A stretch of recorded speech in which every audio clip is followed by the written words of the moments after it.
Bom, boa noite a todos e a todos. Muito obrigada por vocês estarem aqui já acompanhando essa live. Estamos todos em casa e agora mais do que nunca, né? Então, já de antemão, já peço desculpa caso algum interpério venha acontecer, porque realmente estamos todos em casa.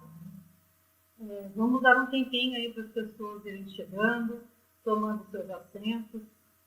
Saudade de ir para a URSS, né?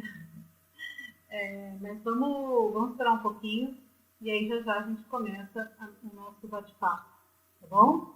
Vamos esperar mais um pouquinho.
Bom, meu nome é Maria Cláudia, muitos aqui me conhecem como Cacá, e se você não me conhece, muito prazer, eu sou a Cacá.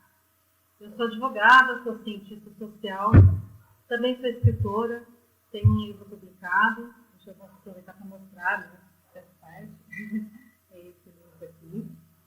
E eu também atuo no cenário cultural de Poços há algum tempo, sempre como espectadora, mas eu também faço parte de um projeto chamado Festival de Teatro nas Escolas Municipais, que é um projeto belíssimo, que é executado nas escolas municipais, onde a gente leva o teatro da cidade, muitos teatros autorais, muitas companhias de teatro aqui da nossa cidade, para as escolas municipais, e a gente chega a atender até 4.000 crianças por ano, né? Ano passado seria o 6º ano de execução, infelizmente a gente não conseguiu fazê-lo, mas é importante a gente manter É muito importante que a gente mantenha o nome que tem na nossa cidade, na memória das nossas crianças, porque muito em breve a gente vai voltar e a gente vai voltar com tudo. Tá? Então, assim, eu também atuo nesse festival e assim eu vim aqui hoje conversar com vocês sobre a propriedade intelectual. Eu tenho certeza que muitos de vocês já tiveram algum problema em relação às suas obras, às suas criações, que porventura pudessem ter sido usadas de maneira sem autorização, né, vamos dizer assim, ou usando o nome da pessoa, assim, sem autorização, ou pessoas que usufruem da sua produção, ganham dinheiro com ela e não dão os devidos créditos. Infelizmente, essa é uma realidade do cenário cultural. É muito comum e eu acho muito importante que a gente possa falar sobre propriedade intelectual para que a gente assegure as nossas produções. Não é verdade? Então, vocês que já me conhecem há mais algum tempo, sabem que eu não tenho o hábito de usar slides porque eu acabo me perdendo no meio da fala. E quando a gente vai apresentar alguma palestra, algum bate-papo, é realmente nesse clima de conversa, nesse clima de bate-papo. Então, eu gostaria que vocês, ao longo dessa live, mandassem perguntas, mandassem observações, eu estou aqui de olho, para que a gente possa conversar e tentar lidar com as nossas criações e com os direitos dela e com o direito do criador também, da melhor maneira possível. Eu vou contar uma história para vocês que aconteceu comigo, né? Casa de Ferreiro. Eu trabalho com propriedade intelectual há algum tempo e em uma conversa assim, informal, acabei soltando uma ideia que eu ainda não tinha exteriorizado, eu não tinha escrito, eu não tinha gravado. E essa ideia foi assim, usada indevidamente por outra pessoa que acabou registrando, acabou transformando também em uma peça de teatro, que também era uma ideia minha, que foi colocada naquele momento. E aí, então, hoje está no nome dessa pessoa e ela está conseguindo vender e produzir e transformar um produto que é de criação minha em dinheiro, né? Então, assim, eu acabei... eu entendo que eu perdi muito dinheiro, mas é uma situação muito desconfortável, é uma situação que deixa a gente muito mal e até, assim, acaba inibindo o processo criativo. Quem trabalha na área da cultura tem o processo criativo na rotina, né? As ideias chegam, a mente fervilha, independente do período. É claro que em algum momento mais, outro menos, às vezes tem um período de reclusão, mas são ideias que chegam a todo momento e elas acabam indo para o papel. E por que não registrar essas ideias? E por que não registrar esse produto? Por muitas vezes, o produtor cultural, o artista, o criador, ele não percebe que a sua obra é um patrimônio. E por não entender que ele é um patrimônio, ele não dá a essa obra os devidos direitos que a ele é devido. Né? E acaba se prejudicando a obra e prejudicando, inclusive, processos culturais ou criações posteriores que necessitem desse registro e ainda não tem isso. Demora tempo e acaba perdendo grandes oportunidades. Então, vamos falar sobre isso e vamos discutir sobre isso.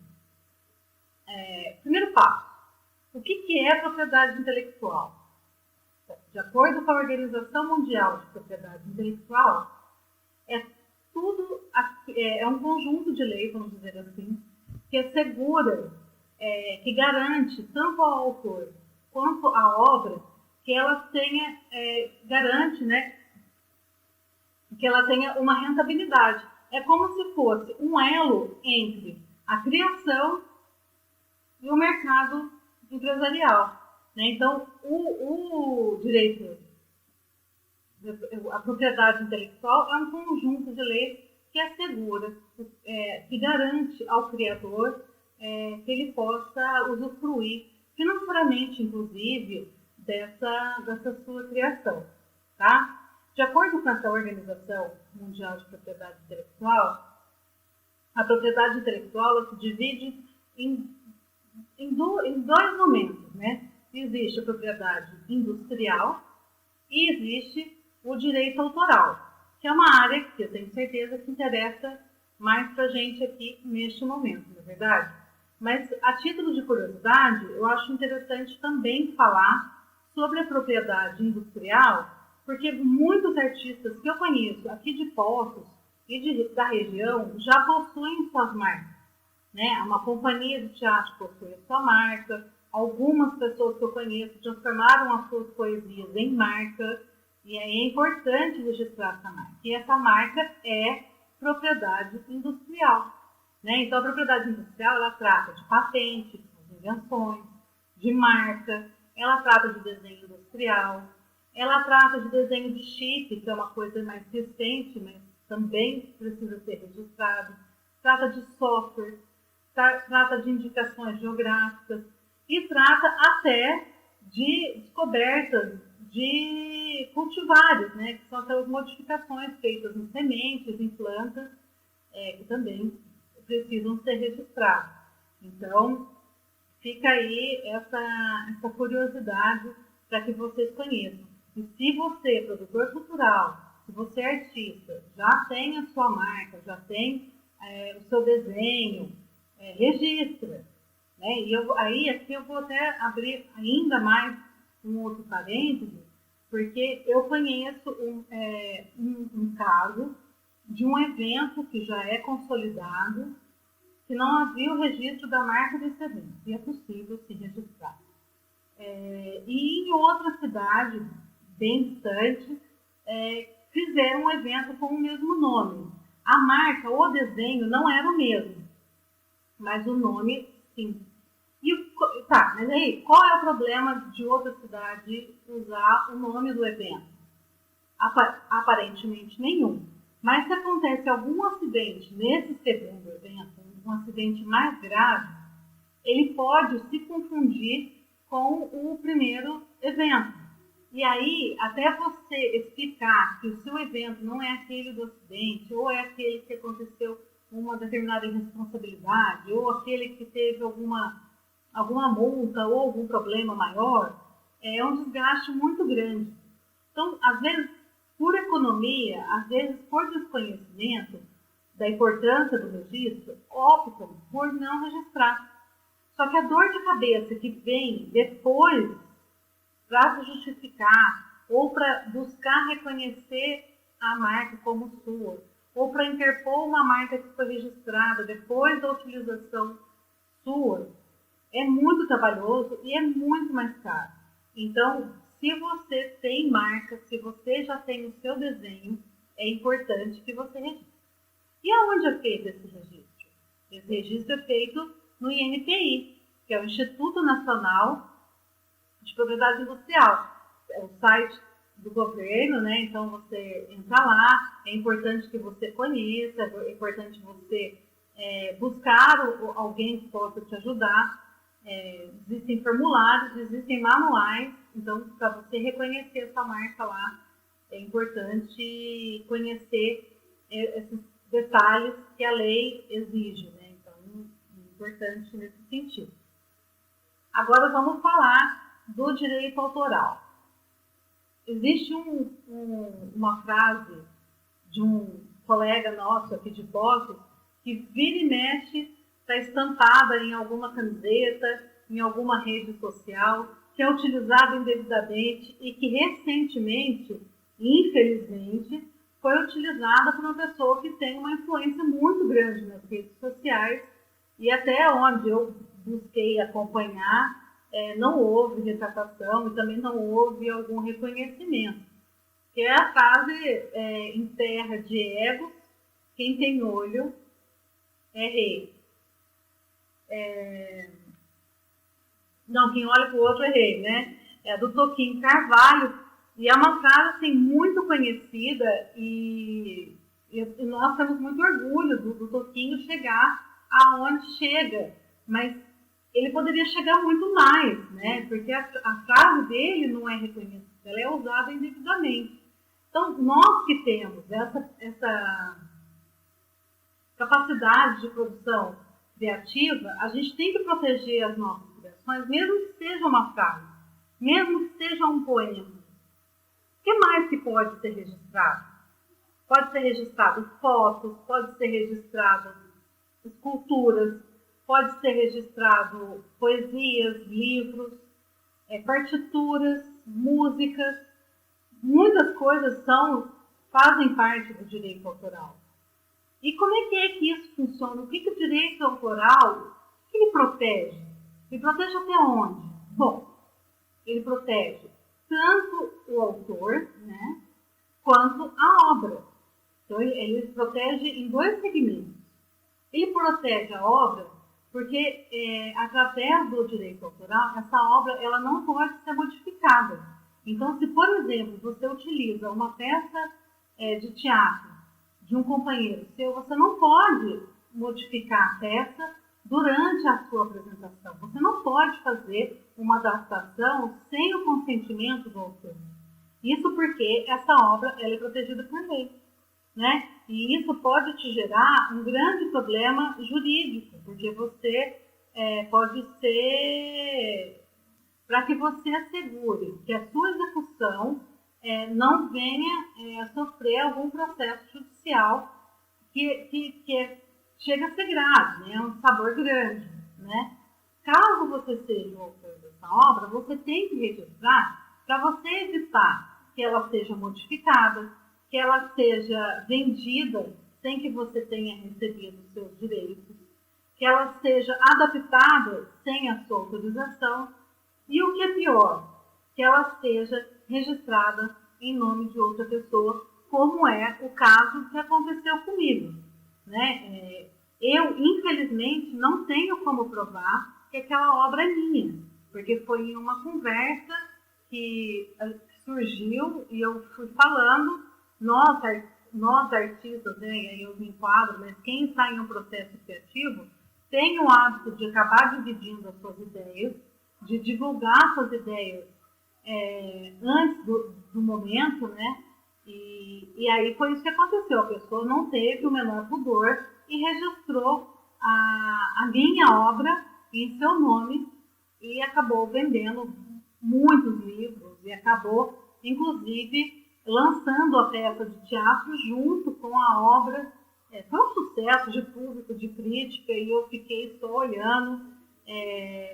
Não sabia se eu chorava ou se eu ficava muito brava, mas foi um momento muito triste para mim, muito pesado, e hoje em dia eu procuro registrar de alguma maneira, nem que seja no computador, onde eu tenho a data, a hora, né? Eu também costumo me mandar e-mails com as minhas obras, porque aí eu já tenho um registro anterior ali, para que se um dia acontecer de novo, eu possa, não, olha, essa obra existe desse dia. Então a gente tem que buscar resguardar as nossas criações da melhor maneira possível, né? É um direito nosso, né? E o direito autoral, ele também protege o autor. Por que ele protege o autor? Porque é o autor que vai receber o dinheiro ou o reconhecimento dessa obra, né? Então são duas coisas que protegem. Protege a obra e também protege o autor da obra. Também acaba protegendo os intérpretes, porque existe esse reconhecimento, acaba protegendo a indústria fonográfica de um modo geral. Então, o direito autoral, ele abraça toda essa, tudo, né? A obra, o autor, o intérprete, a indústria que está por trás, para que ela fique resguardada e não venha sofrer processos judiciais posteriores e que também não venha causar dissabores ao autor ou ao intérprete, né? E aí, assim, uma vez me perguntaram como é que se fotografia podia ser registrada, porque estavam usando fotografias de um grande fotógrafo de maneira errada na internet, não estava dando os devidos créditos, e também estavam usando aquela foto, né, a intenção do fotógrafo naquele momento, com outros assuntos. Então, ela não estava sendo utilizada adequadamente.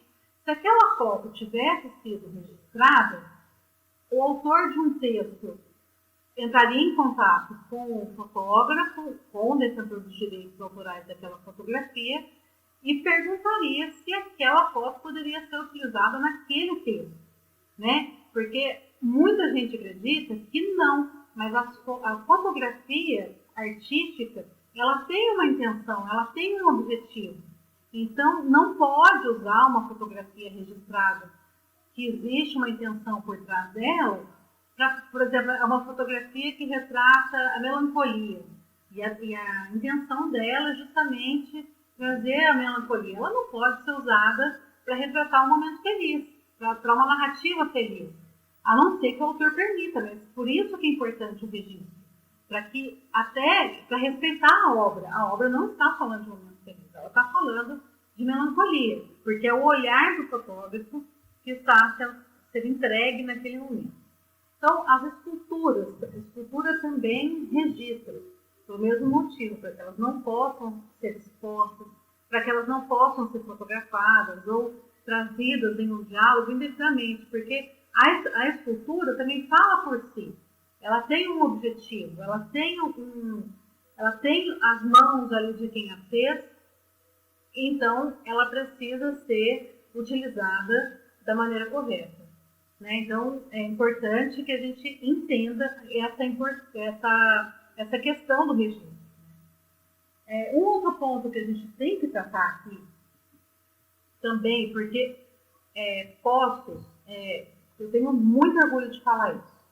É uma cidade que tem muita peça de teatro autoral, né? Vira e mexe. Infelizmente, a gente faz tempo que não visita a Urca, né? Mas durante um ano todo, nós temos 5, 6 peças autorais novas sendo lançadas na cidade, e com música, com poemas, às vezes com citações dos próprios atores. E essas peças não são registradas. São brilhantes, né? É uma outra coisa que a gente tem que ter muito orgulho. A classe cultural, a classe artística de Poços é uma classe de muita qualidade. E essas peças não são registradas. Então, eventualmente, eu saio da Urca e já mando mensagem pro amigo, né? Falo assim, olha, você tem que registrar essa peça. Para proteger.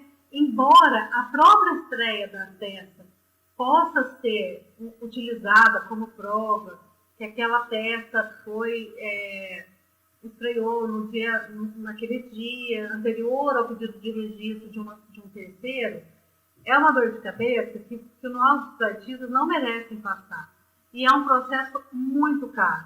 Ele não fica barato. Então, é muito mais barato fazer o registro do que depois ter que recorrer. E além do desgaste emocional, que é muito grande, como eu disse, acaba rompendo com o processo criativo por um determinado momento, porque dá uma tristeza muito, muito grande que a gente acaba se podando, vamos dizer assim, né? Em relação a alterar a obra, que é interessante, a gente estava me lembrando aqui, existe uma obra que ela é apresentada pelo menos uma vez ao ano, né, aqui em Poços. E é claro que com consentimento da autora, é uma obra belíssima. E todos os anos ela tem uma adaptação. Seja pelo momento que o país está passando, seja por conta de uma modificação, que eu não quero citar, seja por alguma modificação que aconteceu naquele período, uma circunstância que levou aquela personagem a fazer uma determinada reflexão. Então, é uma obra que ela é apresentada pelo menos uma vez ao ano, há muitos anos, mas que em nenhum ano ela é igual ao ano anterior. Então, é uma obra que possui inúmeras adaptações. Mas qual que é a diferença disso? É a autorização da autora da obra. Ela faz a permissão, ela dá a licença, inclusive ela dá até as licenças poéticas para as coisas que acontecem ao longo da peça.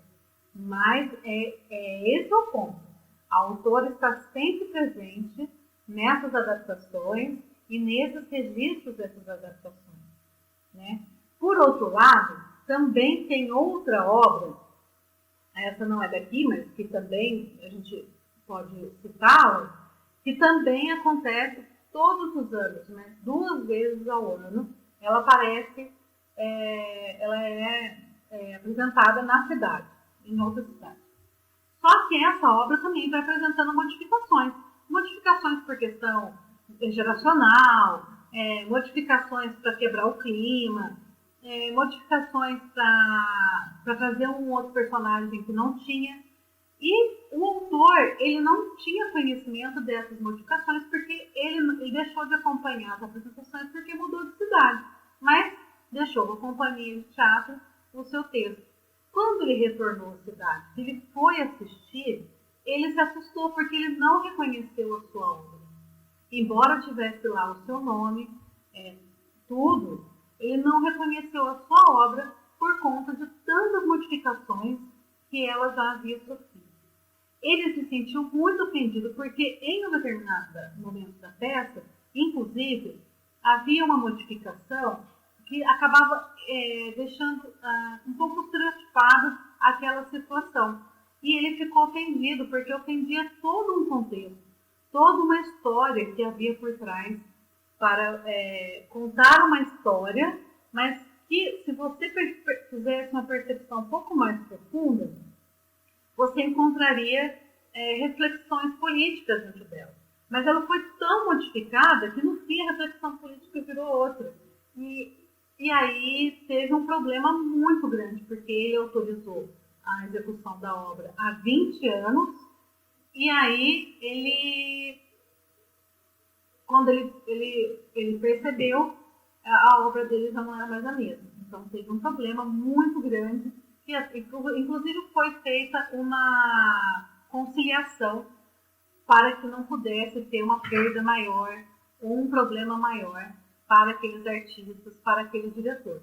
Então, vocês compreendem a importância do registro, a importância da autorização do autor e a importância de proteger a sua criação, né? Então, é um entendimento que a criação é, sim, uma propriedade, né? É um bem do autor.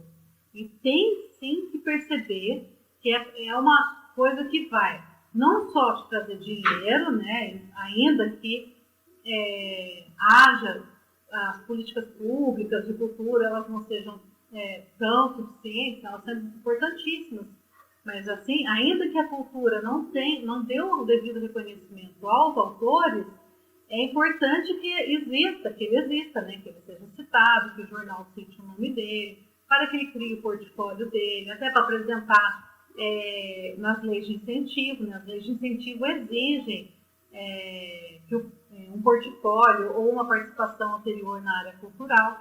Então, esse reconhecimento também é importante por conta disso. Tá bom? Uma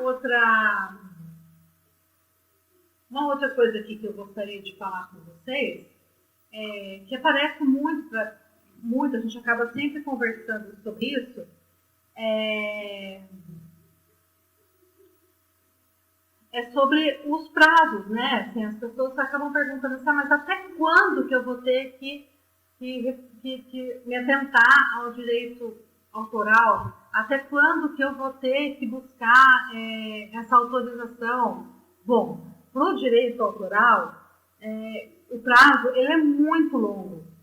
É um prazo de 70 anos, que começa a correr no 1º de janeiro do ano seguinte à morte do autor. Nossa, mas por que 70 anos? Bom, por que 70 anos? Porque é o período suficiente para as gerações manterem a tradição daquele autor, para as gerações conhecerem aquele autor, e também do filho, dos netos daquele autor, perceberem, receberem, usufruírem das obras do criador. Né? Então, assim, é por isso que é um prazo tão longo e é um prazo que deve ser respeitado. Né? Nós, recentemente, tivemos a oportunidade de assistir um filme do Mazzaropi, e ele está inteirinho com uma marca d'água, né, escrito Museu Mazzaropi. E aí nós assistimos o filme e aí veio essa pergunta, bom, mas por que está a marca d'água lá? Porque os direitos daquele filme estão todos indo para a família, para o museu e devem continuar indo pelo prazo que tem ainda, tem bastante tempo ainda. Então é importante para a segunda, terceira geração do autor continuar usufruindo. Até porque não é justo uma pessoa que viveu tanto tempo pela obra não levar o usufruto daquela obra para a sua família depois de um tempo. Até porque, infelizmente, existe esse hábito de cultuar um pouco mais o autor que falece. Né? A gente, infelizmente, vive essa realidade. Então, é importante que a família esteja assegurada através desse prazo tão longo. Então, são 70 anos contados a partir do 1º de janeiro do ano seguinte da morte do autor. É um prazo muito longo, mas se a gente for observar, é um prazo muito justo e a gente tem que respeitar. Né? E quando a gente fala assim, mas é um autor que que já tem muito, que tem muito dinheiro, né? Nós não podemos pensar por esse lado, porque nós também temos as nossas obras. E embora a proporção seja absurdamente diferente, nós também desejamos ser respeitados. Então, nesse meio cultural, nós devemos trabalhar com essa unidade, de respeitar o direito autoral do outro, para que o outro respeite o nosso também. Né? Eu, por exemplo, não vejo problema dos meus colegas, atores aqui de fotos, usarem trechos ou falas ou livro meu, por exemplo. Não vejo problema. Só que eu gosto de saber, né? Porque senão fica aquele ar assim, eu vi uma citação sua numa peça de teatro na escola. Dá aquela sensação que estão falando de você e você não sabe direito o que foi. Né? É desrespeitoso, é muito delicado. Porque eu realmente hoje entendo que as minhas obras são propriedade minha. Né? Eu estou com um livro em fase de registro hoje e tenho algumas obras minhas que estão guardadas, mas eu guardo no meu e-mail. Eu termino e mando para mim, né? Porque aí eu já tenho ali assegurado. Mas uma outra coisa que sempre dizem para mim, Cacá, mas você é muito apocalíptica, você acha que tudo vai dar muito errado. Não é que eu acho que vai dar muito errado, na verdade, eu até acredito que não vai dar errado. Mas eu quero que esteja certo, porque se der errado, a sua parte está certa. Então, assim, é uma coisa que eu desejo para os meus amigos atores e criadores, é que as suas produções sejam sempre asseguradas juridicamente. Bom, mas aonde que eu vou registrar as minhas obras? O que eu faço? Porque é muito difícil, é muito caro. Bom, as obras do direito autoral, ele não é tão caro. Né? Hoje até tomei a liberdade de acessar o site da Biblioteca Nacional e varia de 20 a 80 reais o registro. Então, é muito mais barato você registrar a sua peça de teatro do que depois você ter que acionar um advogado ou ter que acionar a justiça e demorar um ano para você ter a sua obra reconhecida como sua. Né? Então, é questão de investimento, é questão de respeito à sua produção e, principalmente, de reconhecimento da sua capacidade de produzir. Né? Então, é uma dica que eu bato martelo mesmo. Vocês atores, vocês do cenário cultural de Poços sabem muito bem disso. Eu sempre puxo a orelha. Você já registrou essa música? Você tem que registrar essa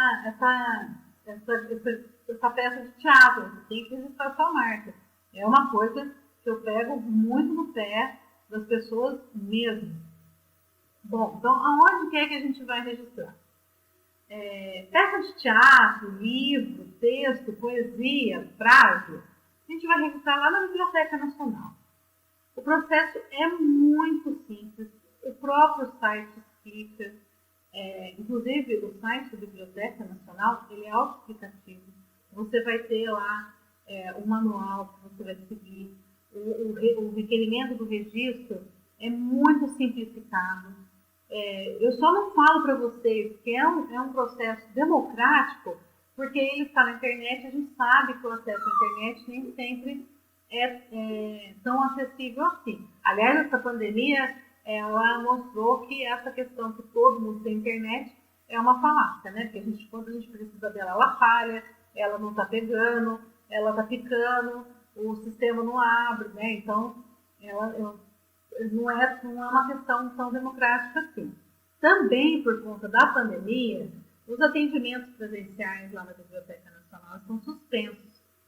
Eu prefiro fazer o registro presencial. Não que eu vá lá no Rio, infelizmente não é a minha realidade. Mas eu mando por correio para uma pessoa de confiança e ela registra para mim e eu já fico com o protocolo certinho.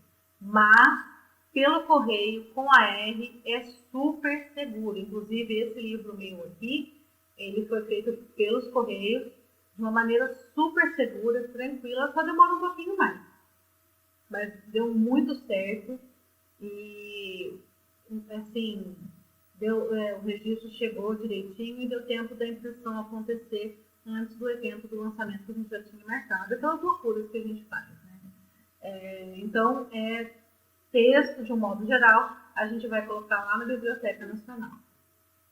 Agora, se você, além de um grande ator ou produtor de teatro, você é um músico e produz as músicas para sua peça de teatro, ou é um músico que canta em sua banda, o registro você pode fazer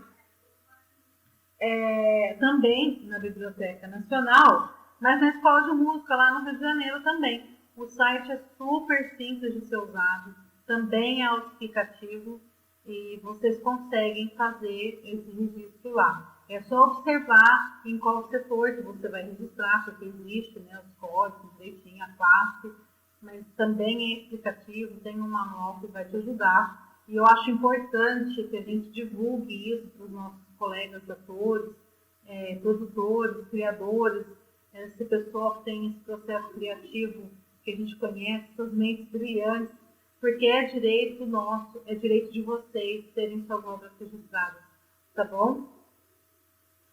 Os desenhos registra na Escola de Belas Artes. O site é um pouquinho diferente, assim, de acessibilidade, de entendimento, ele é um pouquinho mais desenhado, mas também nada que impeça que o registro seja feito. Os desenhos, as pinturas são feitas lá, tá? Então, fica aí essa orientação para que vocês, ligando aqui, não agora, ligando aqui, vão lá no site e conheçam os processos de registro, tá? Já pegam o requerimento, já olhem, já vê qual documento que precisa. Sempre tem que levar um monte de documento. No caso de livro, eles pedem uma cópia com cada folha assinada embaixo, 2 folhas de protocolo, contando quantas folhas tem desenho, quantas folhas estão rubricadas. Então, que aí essa folha volta para a gente depois, já com um registro bonitinho da Biblioteca Nacional. E é muito emocionante, né? A hora que você olha, vou até mostrar para vocês aqui, que é esse quadradinho aqui. É esse quadradinho aqui, ó. Esse aqui é o registro. Isso é bem interessante, porque agora, quando você, talvez não seja o caso, mas vá citar a sua obra, ali está a forma certinha que vai ser feita a citação da sua obra. Ali está certinha a forma como escreve seu nome. E também já te dá o direito de usufruir, né, se for o caso, financeiramente dessa obra que foi usada. Uma outra questão que a gente tem que tratar aqui, que é o ECAD, né? É uma polêmica, sempre que acontece algum evento na cidade, alguma peça de teatro que utiliza músicas de outros compositores, um evento desses que acontece uma vez por ano. E, gente, o ECAD, ele cobra tudo. Ele cobra festa junina, ele cobra micareta, ele cobra exposição, ele cobra peça de teatro, ele cobra barzinho, ele cobra tudo. Então, quando chega o povo do ECAD, todo mundo arrepia, né? Porque tem um boletim junto, né? Então, por que pagar o ECAD? O que é o ECAD? Bom, o ECAD é um órgão responsável por arrecadação dos direitos autorais dos músicos.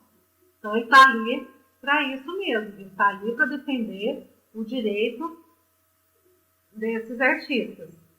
É muito dinheiro, às vezes, né? Às vezes a gente está em algum evento que já aconteceu, que vem um boleto desproporcional e a gente acaba tendo que tentar entender da onde que eles tiraram aquele valor, né? O ECAD, ele possui uma tabela, e essa tabela ela é construída de acordo com, seguindo vários critérios. aonde que é executado o evento, a região do país, quantas pessoas que irão àquele evento, né? Qual que é a projeção de público.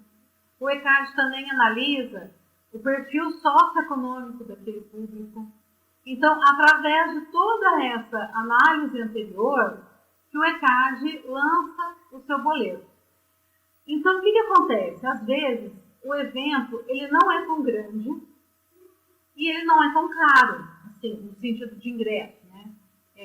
O preço é acessível. Mas vamos supor que ele é feito num lugar muito chique da cidade, num lugar que é muito caro da cidade.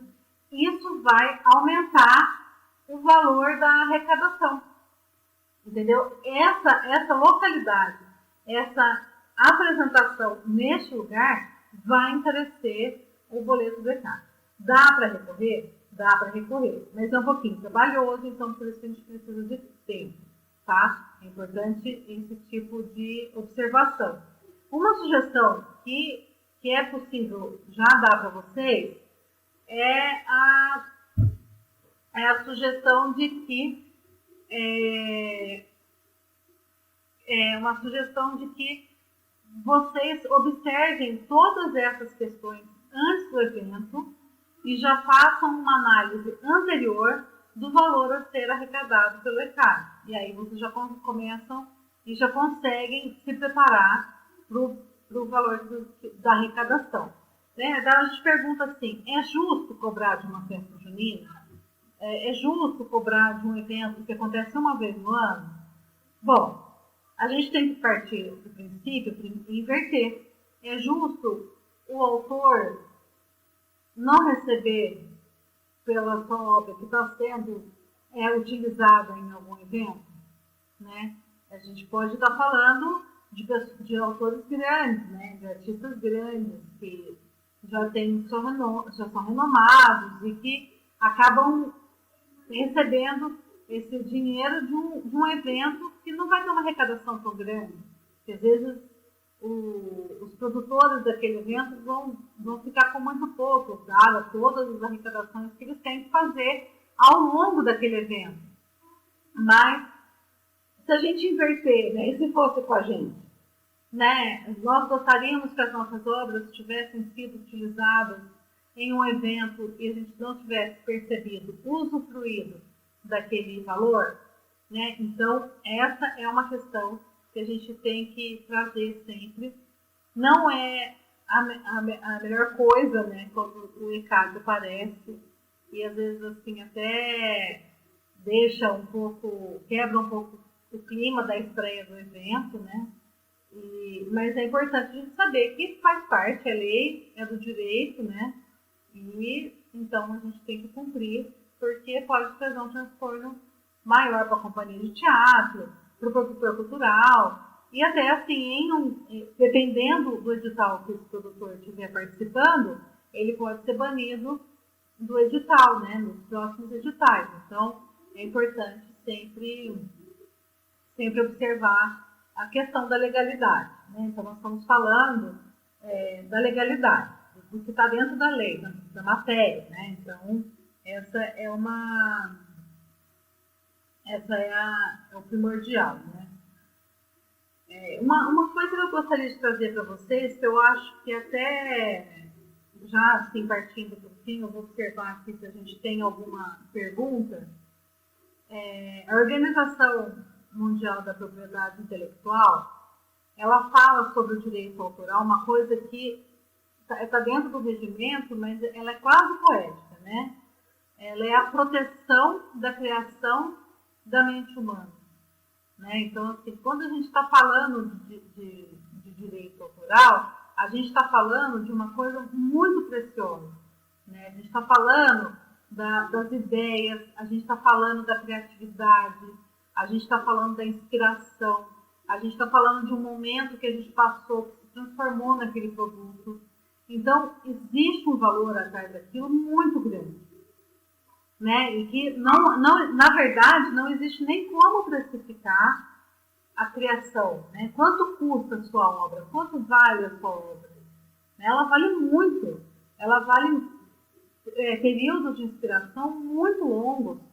Então, é por isso que a gente tem que proteger, né? Porque ainda que a gente resgate algum dinheiro, ainda que a gente consiga fazer grandes trabalhos, ainda que a gente consiga participar de editais maiores, quem sabe uma lei federal, uma lei estadual, quem sabe a gente consiga manter um evento consolidado na cidade por tanto tempo,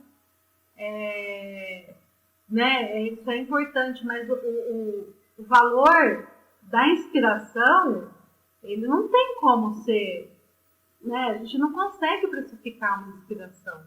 Então é importante que a gente pelo menos registre e que a gente consiga usufruir minimamente dessa inspiração, tá? Deixa eu ver se eu tenho mais alguma coisa para ver aqui.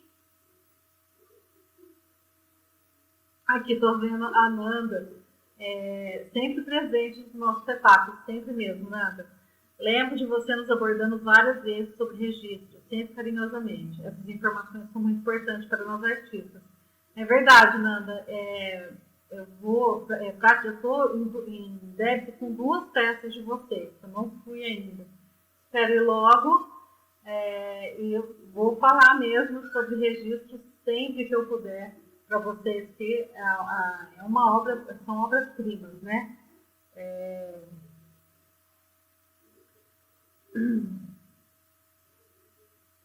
Criação teatral, dramaturgia e criação coletiva.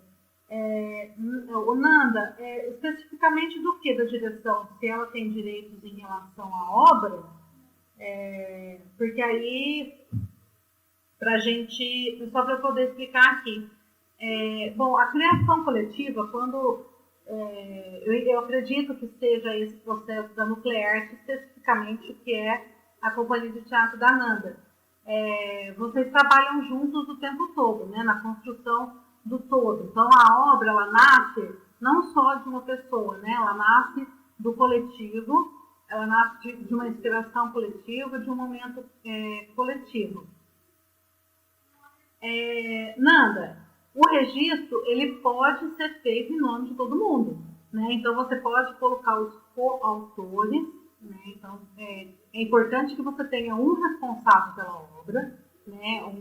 Ou que seja um criador, ou que seja um procurador, mas que um responsável tem que existir, que é aquela pessoa que vai tomar as decisões, que vai assinar aquela obra, vamos dizer assim, assinar documentos, nesse sentido. E os outros criadores, eles vão no registro também. Então, é possível você ter uma peça de teatro com 10, 12, 14 autores com tranquilidade. A mesma coisa serve para a música. Você pode colocar quantos autores forem necessários para que aquela obra pudesse nascer, né? Conhecendo a Nuclearte como eu conheço, eu entendo que a obra ela tem que ser registrada, se foi mesmo, através do processo de inspiração de todos, que ela tem que colocar o nome de todos, sim, tá? A direção teatral, eu acho que é o que o Nando conversou comigo esses dias, que é justamente a questão do encena, né? Do que vai acontecer na cena. Aí, Nanda, se eu não estiver correta, você pode me corrigir, porque eu estou acompanhando o que vocês estão escrevendo no chat, tá? Se for isso, Nanda, não tem muito como registrar, né? Porque ela fica uma coisa meio volátil, né? Uma coisa para aquele momento, né? Quando a gente coloca no papel, se estiver em papel, aí é possível registrar, inclusive, essas questões, né? Você pode colocar lá na peça de teatro as especificações, o que está acontecendo. Geralmente, entre uma fala e outra, você coloca o que estaria acontecendo dentro daquela cena, e aí você registra daquela maneira. E aí, quando, se porventura você for ceder a sua obra ou fazer com que um terceiro vá utilizar a sua obra pagando por ela tem que executar exatamente daquela forma. Então, ela está registrada, você coloca lá direção desse jeito. Você consegue registrar tudo muito minuciosamente, mas tem que estar no papel. Agora, se vocês não ensaiam, vocês vão se localizando ali em cenas, marcações, tudo, isso não tem como registrar, porque realmente é uma coisa volátil, porque de repente pode não acontecer por algum motivo da forma como foi pedido, né, por um motivo alheio. Mas, então, é basicamente isso. Deixa eu ver aqui mais. Sobre o domínio público. Quem foi que perguntou aqui? O João. Oi, João, tudo bem? Bom, João, o domínio público, ele está em várias vertentes, né?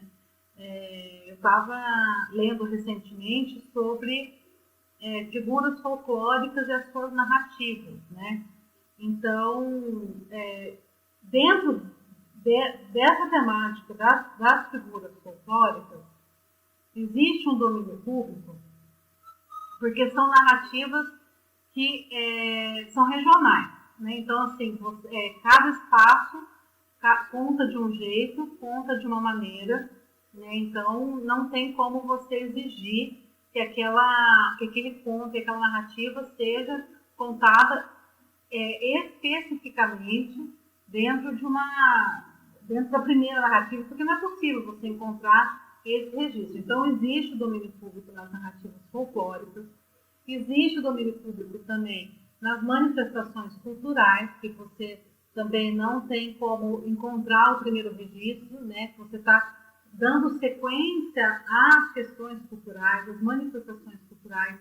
Então, embora elas sejam inspiradas em um determinado momento histórico, existem as modificações geracionais, né? Elas nunca são iguais há 5 anos, elas nunca são iguais até mais rapidamente 1 ano atrás, né? Então, assim, as manifestações culturais, elas se modificam também. Agora, existem os domínios públicos por ausência de registro, que são as cantigas, que são os contos, que são as fábulas, né, que também, por ausência de registro, por ser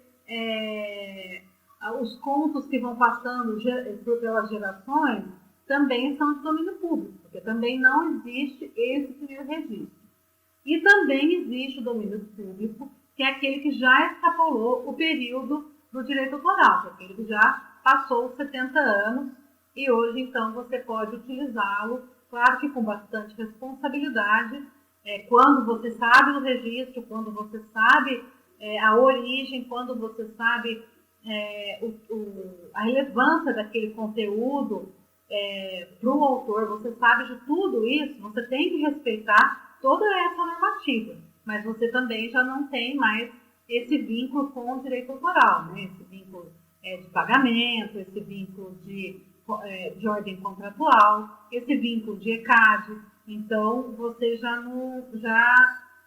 não tem essa questão jurídica, essa questão burocrática, mas você tem, por razões éticas, por razões morais, que seguir à risca as questões da obra-prima, vamos dizer assim. Você sabendo a origem, você sabendo o registro, você sabendo o autor, ainda que em domínio público, você tem que respeitar a originalidade dela, tá? É claro, assim, que a gente também tem que observar, e é uma coisa que a gente tem que confiar muito. As questões culturais dentro do nosso Brasil, elas são muito, muito fortes e elas mudam a cada 100 quilômetros, né? Então, assim, a gente também tem que respeitar essas mudanças no sotaque, tem que respeitar o contexto gestual daquela região, a gente tem que respeitar tudo isso antes de cobrar uma modificação, uma alterabilidade da obra. Então, assim, olha, a minha obra foi escrita no sul de Minas, falando do sul de Minas, só que ela está, por exemplo, sendo aplicada no norte do Ceará, que é um sotaque muito específico, um comportamento muito específico daquela região. Então, assim, antes de eu judicializar a modificação da obra, a gente tem que observar esse choque regional que nós temos dentro do nosso Brasil. E aí isso vai também do bom senso do autor, né? De respeitar a territorialidade e respeitar essas modificações, né? Eu entendo aqui um direito para a direção. Ah, tá. Já. A minha família inteira está assistindo, gente. Muito bonitinho. Bom, eu entendo que eu respondi essa pergunta sobre a direção, né, Nanda? Mas caso tenha ficado alguma dúvida, porque a gente já está fumando para o fim da live aqui. A gente pode conversar depois. Infelizmente vai ter que ser por vídeo chamada, viu, Nanda? Estou morrendo de saudade de vocês. Mas a gente pode conversar e discutir sobre isso. E estou à disposição também de todos vocês da área cultural daqui de Poços, de quem estiver interessado. Nós devemos garantir, né, proteger a criação das nossas mentes, proteger as nossas inspirações. São coisas muito caras, muito ricas, são inclassificáveis, né? Quando o coração manda para as mãos os sentimentos, a gente transforma em música, transforma em poesia, transforma em escultura, em algum desenho, e a gente tem que deixar isso muito protegido, porque saiu da gente, é nosso patrimônio, né? No mais, eu desejo para vocês uma boa noite, que vocês se cuidem agora mais do que nunca, que vocês fiquem em casa, se puderem, se não puderem, usem máscara, se protejam bastante. E eu estou falando isso de coração, porque eu não vejo a hora de vê-los na Urca, a Urca lotada. Eu estou com muita saudade de participar dos movimentos culturais de Poços e de vê-los brilhando em cena. Tá bom? Um grande abraço para vocês. Até a próxima, tomara que muito em breve e tomara que presencialmente. Muito obrigada.